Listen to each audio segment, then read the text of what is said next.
ആണവായുധം, അണുബോംബ് എന്ന് നിങ്ങൾ കേട്ടിട്ടുണ്ട്. എന്നാൽ ഇതുണ്ടാക്കാൻ ഉപയോഗിക്കുന്ന യുറേനിയം എന്ന മൂലകത്തെക്കുറിച്ച് അറിയുമോ? ഈ ലോകത്തിന്റെ തന്നെ പ്രവർത്തനം ഈ മൂലകത്തെ ആശ്രയിച്ച് നീങ്ങുവാൻ തുടങ്ങിയിരിക്കുകയാണ്. ഇനി നിങ്ങളുടെ വീടുകളിൽ വൈദ്യുതി എത്തുന്നതും കപ്പലുകൾ സഞ്ചരിക്കുന്നതും വിമാനങ്ങൾ പറക്കുന്നതും എല്ലാം ഈ അണുവോർജം ഉപയോഗിച്ചായിരിക്കും. എന്തിന്, മനുഷ്യൻ ഏത് ഗ്രഹത്തിലേക്കും നക്ഷത്രങ്ങളിലേക്കും അണുവോർജം കൊണ്ട് പ്രവർത്തിക്കുന്ന പേടകം സൃഷ്ടിക്കുന്നത് വഴി അവിടെ കടന്നെത്തുവാൻ കഴിയും. യുറേനിയത്തെക്കുറിച്ച് വിശദമായി അറിയുവാനുണ്ട്. പലതരം വിപ്ലവങ്ങളിലൂടെ ലോകം കടന്നുപോയിട്ടുണ്ട്.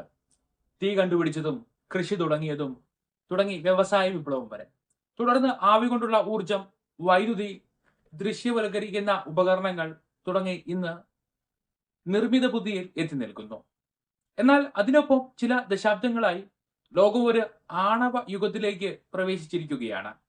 ഇന്ന് ലോകരാജ്യങ്ങൾക്ക് അവരുടെ കരുത്ത് തെളിയിക്കുവാൻ കഴിയുന്ന ഒരു ശക്തിയായി ഈ ആണവ ശക്തി മാറിയിരിക്കുമ്പോൾ തന്നെ വലിയ തോതിൽ വൈദ്യുത ഊർജം ആവശ്യമുള്ള ഈ കാലത്ത് വളരെ ആവശ്യമായ ഒന്നായി ആണവോർജം മാറിയിരിക്കുന്നു. ആണവോർജം ഉൽപ്പാദിപ്പിക്കുവാൻ കഴിയുന്ന യുറേനിയം എന്ന മൂലകം പകരം വയ്ക്കുവാൻ കഴിയാത്ത ഒന്നായി മാറുവാൻ അതിന് നിരവധി സവിശേഷതകളുണ്ട്. യുറേനിയത്തിന്റെ പ്രാധാന്യം എന്തെന്നും അതിന്റെ വില വരുന്നത് എങ്ങനെയാണെന്നും മറ്റ് വിവരങ്ങളും തുടർന്ന് അറിയാം. പ്രകൃതിദത്തമായി മണ്ണിലുള്ള ഒരു റേഡിയോ ആക്റ്റീവ് മൂലകമാണ് യുറേനിയം. ഒരു റേഡിയോ ആക്റ്റീവ് മൂലകം എന്ന് പറയുമ്പോൾ ഈ മൂലകത്തിൽ അസ്ഥിരമായ ആറ്റങ്ങൾ ഉള്ളതുകൊണ്ട് തന്നെ അദൃശ്യമായ രശ്മികൾ അഥവാ അയണൈസിംഗ് വികിരണങ്ങൾ പുറപ്പെടുവിക്കും.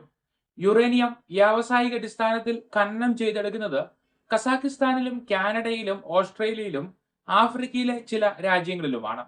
ഈ ഖനനം ചെയ്തെടുക്കുന്നതിൽ തന്നെ രണ്ട് തരം യുറേനിയം ഐസോട്ടോപ്പുകളാണ് ലഭിക്കുക. ഒന്ന് യുറേനിയം 238, രണ്ട് യുറേനിയം 235. ഇതിന് വളരെ അപൂർവമായി മാത്രമേ യുറേനിയം 235 ലഭിക്കുകയുള്ളൂ. അതിന് 100%-ൽ 1% സാധ്യത മാത്രമാണ് ഉള്ളത്. എന്നാൽ ആണവോർജത്തിന് വലിയ തോതിൽ ഉപകാരപ്പെടുന്നത് ഈ യുറേനിയം 235 ആണ്. ആഗോള വ്യാപാരത്തിൽ യുറേനിയം വിൽക്കപ്പെടുന്നത് അതിന്റെ കോൺസെൻട്രേറ്റ് രൂപത്തിലാണ്. ഇതിന് യെല്ലോ കേക്ക് എന്നാണ് പറയുന്നത്. ആഗോളതലത്തിലുള്ള ഡിമാൻഡിന്റെയും രാഷ്ട്രീയ സാഹചര്യങ്ങളുടെയും അടിസ്ഥാനത്തിൽ വില കൂടിയും കുറഞ്ഞും നിൽക്കും ഇതിന്.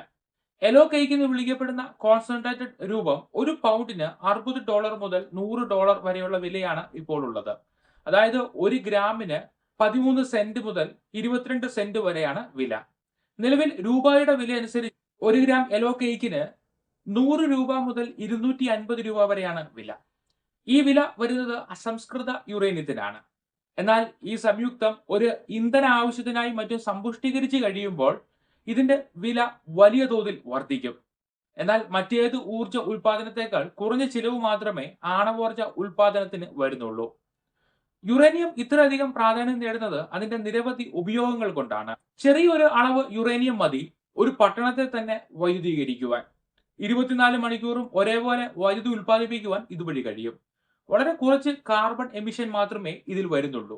വൈദ്യുതി ഉൽപ്പാദിപ്പിക്കുവാനായി ഡാമുകളെയും വിൻഡ് ടർബൈനുകളെയും സോളാറിനെയും ആശ്രയിക്കുമ്പോൾ വെള്ളത്തിന്റെയും കാറ്റിന്റെയും സൂര്യന്റെയും അടിസ്ഥാനത്തിൽ മാത്രമായിരിക്കും വൈദ്യുതി ഉൽപാദനം നടക്കുക. എന്നാൽ ആണവോർജ പ്ലാന്റുകൾക്ക് നിർത്താതെയും മറ്റ് തടസ്സങ്ങളില്ലാതെയും പ്രവർത്തിക്കുവാൻ കഴിയും.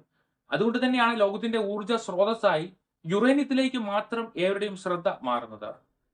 ഖനനം ചെയ്തെടുക്കുന്ന യുറേനിയത്തിന് ഏകദേശം 7% U-235 എന്ന സമ്പുഷ്ട യുറേനിയമാണ് അടങ്ങിയിരിക്കുന്നത്. ആണവോർജ പ്ലാന്റുകളിൽ ഊർജം ഉൽപ്പാദിപ്പിക്കുവാനായി ആവശ്യമുള്ളത് 12% U-235 അടങ്ങിയ യുറേനിയമാണ്. അതുകൊണ്ടാണ് ഖനനം ചെയ്തെടുക്കുന്ന യുറേനിയം സമ്പുഷ്ടീകരണം നടത്തുന്നത്. അതിന്റെ ഘട്ടങ്ങൾ വിശദീകരിക്കുമ്പോൾ ഖനനം ചെയ്തെടുക്കുന്ന യുറേനിയം അയിര് യെല്ലോ കേക്ക് എന്ന രൂപത്തിലേക്ക് മാറ്റും.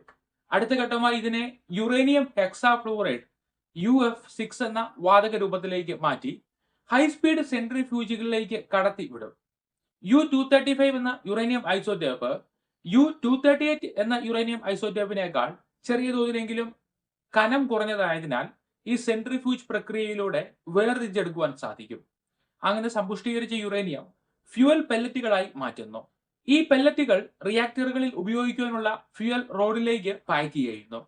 ആണവോർജ പ്ലാന്റുകളിൽ ഉപയോഗിക്കുന്ന യുറേനിയത്തിനേക്കാൾ വലിയധികം സമ്പുഷ്ടീകരിച്ച യുറേനിയം മാത്രമേ ആയുധങ്ങൾ ഉണ്ടാക്കുവാനായി ഉപയോഗിക്കുവാൻ കഴിയുകയുള്ളൂ.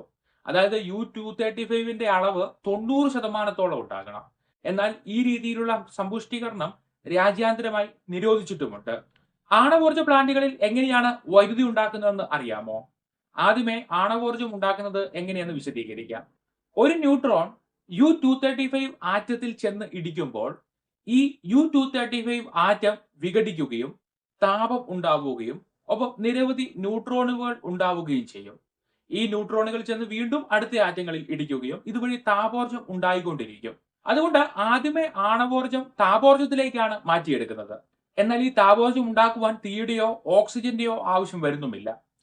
ഈ ഉണ്ടാകുന്ന ചൂട് ഉപയോഗിച്ച് വെള്ളം തിളപ്പിച്ച് ആവി ഉണ്ടാക്കുകയും അത് കടത്തിവിട്ട് ടർബൈൻ കറക്കി ജനറേറ്ററുകൾ വഴിയാണ് വൈദ്യുതി ഉണ്ടാക്കുന്നത്.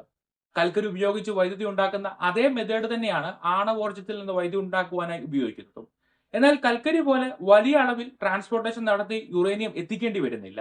ഓരോ ഫ്യൂവൽ റോഡും ദീർഘനേരത്തേക്ക് താപോർജ്ജം ഉൽപ്പാദിപ്പിച്ചുകൊണ്ടിരിക്കും. 1 കിലോഗ്രാം യുറേനിയത്തിന് 24 ദശലക്ഷം കിലോവാട്ട് അവർ ഊർജ്ജം ഉൽപ്പാദിപ്പിക്കുവാൻ കഴിയും.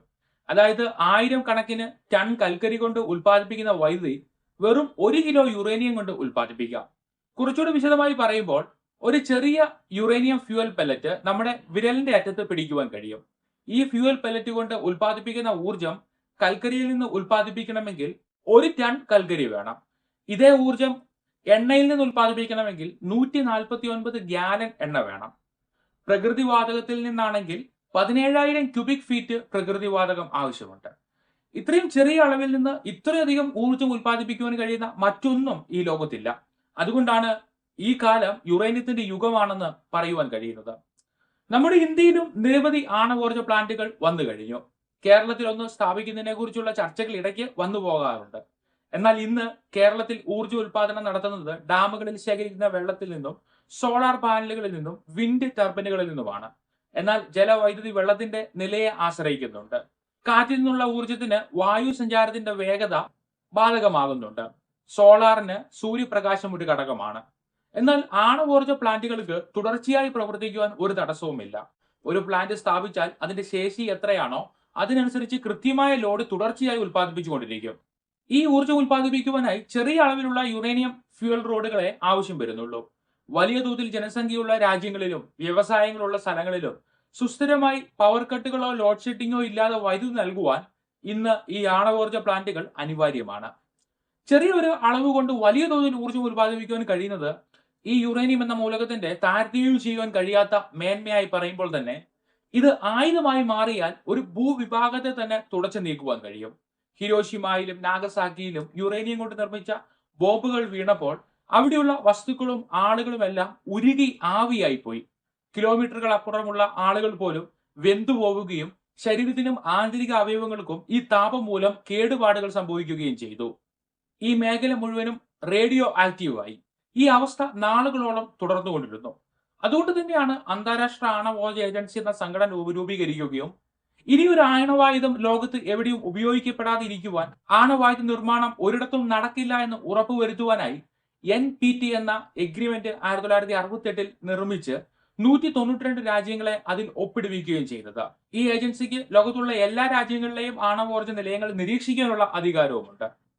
അണുവായുധം ഉണ്ടാക്കാൻ ഉപയോഗിക്കുന്ന യുറേനിയം എന്ന മൂലകത്തിന് ഒരു വില്ലൻ പരിവേഷമാണ് ഉള്ളത്. പക്ഷേ വൈദ്യുതി ഉൽപാദനത്തിൽ യുറേനിയം പോലെ മികച്ച ഒന്ന് ഈ ലോകത്ത് മറ്റൊന്നില്ല. വൈദ്യുതി ഉൽപ്പാദിപ്പിക്കുവാൻ നിലവിലുള്ള ഏത് മാർഗങ്ങളെക്കാൾ 100 ഇരട്ടി എഫിഷ്യന്റ് ആണ് ആണവോർജ്ജം. യുറേനിയം എന്ന മൂലകത്തെക്കുറിച്ചും അതിന്റെ പ്രാധാന്യത്തെക്കുറിച്ചും വിശദീകരിക്കുന്ന ഈ വീഡിയോ മറക്കാതെ ലൈക്ക് ചെയ്യുക. ഒപ്പം നിങ്ങളുടെ അഭിപ്രായങ്ങൾ പങ്കുവയ്ക്കുക. നിങ്ങളുടെ പരിചയത്തിലുള്ള വിദ്യാർത്ഥികൾക്ക് ഈ അറിവ് ഷെയർ ചെയ്യുക. ഇൻഫോർമേറ്റീവായ വീഡിയോകളുമായി വീണ്ടും നിങ്ങളുടെ സ്ക്രീനിലേക്ക് എത്താം.